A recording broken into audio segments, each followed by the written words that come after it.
આવી રીતના એકદમ ગ્રીન કલરની કાકડી એટલે તમારે ફક્ત લેવાની. કાકડીના ઉપયોગથી જ આખી જે સેલેડની ડિશ છે રેડી કરીએ હા. છીએ, બીજું કોઈ જ શાક નથી લેતા. કોઈ જ શાક નથી. ઓકે. અને આને જ બે રીતના જુદી રીતના ફોલ્ડ કરીને તમે ડેકોરેશનમાં વાપરી શકો. અને એ જ વસ્તુ તમારે સ્ટાર્ટરમાં કે એમ લેવું હોય અચ્છા. તો તમે ડીપ બનાવો, Okay. એને સેન્ટરમાં રાખો અને ફરતે તમે કાકડી અરેન્જ કરી દો. અચ્છા. એવી રીતના છે. બે ભાગમાં કરવું છે, એક ફ્લાવર્સ કરવા છે અને એક રોલ્સ કરવા છે. ઓકે.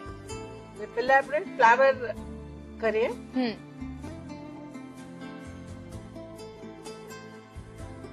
કાકડી આવી રીતના કરી અને લંબગોળ સ્લાઇસ જોઈએ છે આપણને. એટલે એક પેલું સેજ સ્લાન્ટ કટ આપણે લઈ લેવાનો. ચપ્પાથી ફાવે તો ચપ્પાથી, અને સ્લાઇસર સૌથી સરસ કે ઇવન સ્લાઇસ તમને મળી રહે. આનાથી સ્લાઇસ એકદમ પતલી ને આમ સરસ ફોલ્ડ તમે કરી શકો એવી થાય છે. એમ નહીં, એટલે સ્લાઇસર ની થિકનેસ બી મેટર કરે હા. કે બહુ જ પાતળું બી તમે ઘણી વાર એડજસ્ટેબલ બ્લેડ વાળું પણ સ્લાઇસર હોય છે તો તમે જાડી પાતળી કરો, અચ્છા. પણ આમાં બહુ જ પાતળી સ્લાઇસ કરવાની છે. અચ્છા. એક ફૂલ કરવું હોય તો એમાં ઓછામાં ઓછા 10 સ્લાઇસ કે 8 સ્લાઇસ લેવી જરૂરી છે. અચ્છા. એકવાર આટલી સરસ પાતળી સ્લાઇસ મળે પછી એક સ્લાઇસ આમ રાખી, બીજી એને ઓવરલેપ, કરી છે.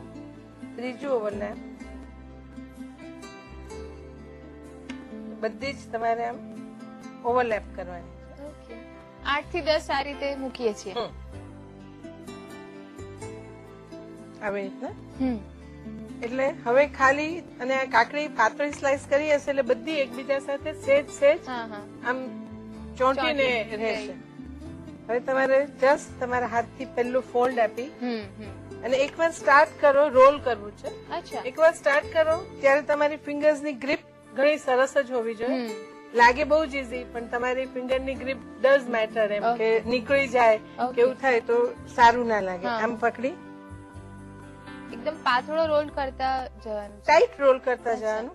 અને જયારે બી આ નીચેમાં જયારે પેલી કાકડીનો બીજો ભાગ આવે એને હાથ લઈ અને પછી ફોલ્ડ કરવાનો. અચ્છા. તૂટી નહીં જાય એ રીતે કરીશું તો. હવે આમ થાય પછી તમારે સેજ વાર એને પ્રેસ કરી રાખવાનું કે બધી જ એકબીજા સાથે વધારે પ્રેસ થાય તો એટેચ રહે. પ્રેસ કરી અને આપણને નાના નાના બેઠા ફૂલ જોતા હોય તો એકમાંથી બે થઈ જાય. ઓકે. વચ્ચેથી બરાબર આમ બે આંગળી આમ રાખી અને આમાં તો જો ગ્રીપ પ્રોપર હશે તો જ સરસ થશે. આમ કરી. ઓકે. એટલે આને અટેચ નથી કરતા, ના કશું એમ જ રહેશે. એ રહેશે બી ખરું એમ. અને એક બે પાંદડી થોડી વાર પછી લૂઝ થશે તો એ ફ્લાવર નો શેપ આવશે. અચ્છા. અત્યારે કાકડીના ઉપયોગથી ફ્લાવર રેડી કરે છે, બીજા કોઈ વેજીટેબલ્સ માંથી આ જ રીતે રેડી કરી શકે છે? પાતળી ગાજરની લો તો થઈ શકે, પણ એક જેમાં આમાં આખા ફૂલનો ગેટઅપ જ છે કે ગ્રીન લાઇન્સ છે. યસ. ફોલ્ડ્સ તો છે પણ જોડે જે ગ્રીન લાઇન્સ છે એનાથી તમારું ફૂલ જુદું દેખાય છે.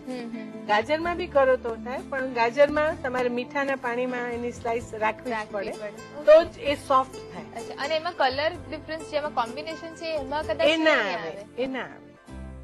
તમારે વેરિએશન એકવાર ગમે કરવાનું તો એક સ્લાઇસ તમે કાકડીની લો, એક સ્લાઇસ ગાજરની લો, એમ કરીને ઓલ્ટરનેટ 10 સ્લાઇસ કરી અને રોલ કરો તો પણ થાય. અચ્છા. આવી રીતના મેં જે લંબગોળ કરી એમ આપણે હવે ગોળ કરી. ગોળમાંથી થાય છે? ગોળમાંથી પણ સરસ થશે. તો આ લંબગોળ હતી તો એકમાંથી મેં બે કર્યા, આમાં એક પણ કરો તો તમને ઊંચું સેજ ફૂલ મળે તો એવી રીતના પણ કરી શકો. પછી રોલ કરતી વખતે થોડું વધારે આમાં ધ્યાન રાખવું? ના થાય છે. થશે.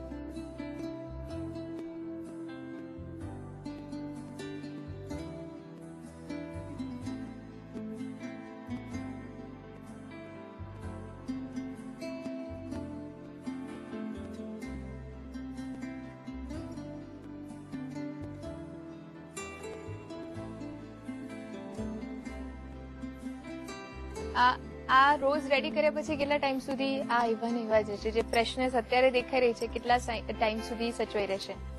1 કે 2 કલાક સુધી કઈ વાંધો ના આવે. પણ એટલે તમારે જયારે ગેસ્ટ હોય કે આપણે જમવાનું વખતે જયારે સર્વ કરવું હોય એટલે એ પહેલા અડધો 1 કલાક પહેલા તમે કરવું પડે. અને પહેલેથી કરીને ફ્રીજમાં રાખો તો એટલી પાતળી સ્લાઇસ છે કે એકદમ નમી જાય. હા, બેસી જશે. ઓકે. આ એક ફ્લાવર્સ આપણે કરે. હવે સ્લાઇસ ફોલ્ડ કરીને કરવી છે. ઓકે, બીજી જ સ્ટાઇલ કરીએ છીએ કાકડીમાંથી જ.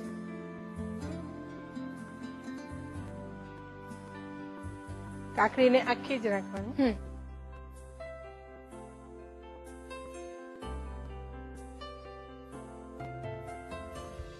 આમાં પણ આખી જ સ્લાઇસ થવી જોઈએ? આમાં વચ્ચેનો બીનો ભાગ આવે ત્યાં કદાચ સેજ બ્રેક થાય તો ચાલે. તો બને એટલું આખી જ લેવાની. આમ કરી જસ્ટ ફોલ્ડ. ઓકે, રોલ કરીએ છીએ. રોલ કરવાનો. આ રોલ ને એક ટૂથપિક આમ કરવાની. અચ્છા, આ રીતે રેડી કરીએ. હા, એટલે પ્લેટમાં તમે ડેકોરેશનમાં વાપરો અને સર્વ કરો. ધારો કે લેવું હોય તો બી આમ કરીને બાઈટ આવી શકે. અચ્છા. વચ્ચે પણ તમે સલાડ રાખી અને રોલ કરી શકો. થોડુંક સલાડ મૂકી શકો. આ રોલ્સ તમે કરો ત્યારે આ કરી અને તમે એને ઠંડા પાણીમાં મૂકી દો તો પછીથી ટૂથપિક કાઢી લેશો તો એમ ના એમ રોલ રહેશે આમ જ. એટલે એમ પણ તમે સલાડની પ્લેટના ડેકોરેશનમાં વાપરવું હોય તો વાપરી શકાય.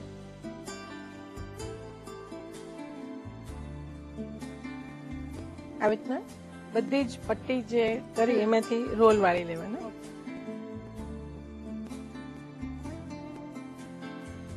અચ્છા, ફાઇનલી હવે અરેન્જ કરી લઈએ છીએ. દહીંમાં સેજ ક્રીમ નાખી અને સેજ ગાજર નાખ્યું કે થોડો કલર વેરિએશન તમે કરી શકો. સેજ ઊંડી ડીશ લઈ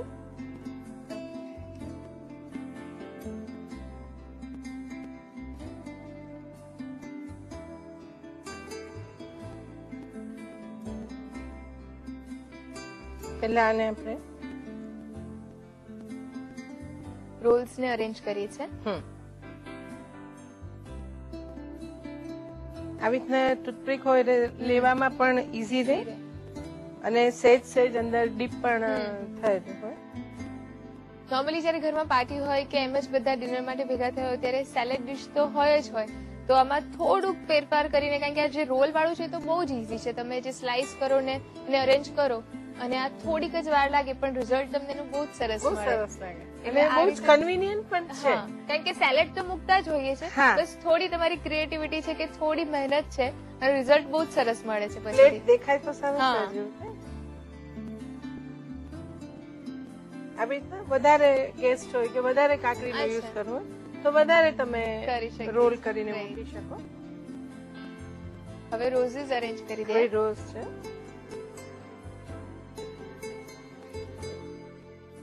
તમે સેજ એની પેટલ્સ આમ કરી શકો. ખોલો. ઓકે.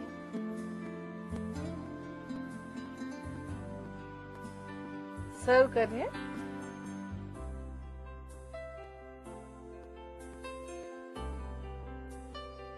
તૈયાર છે કકુંબર ફ્લાવર્સ.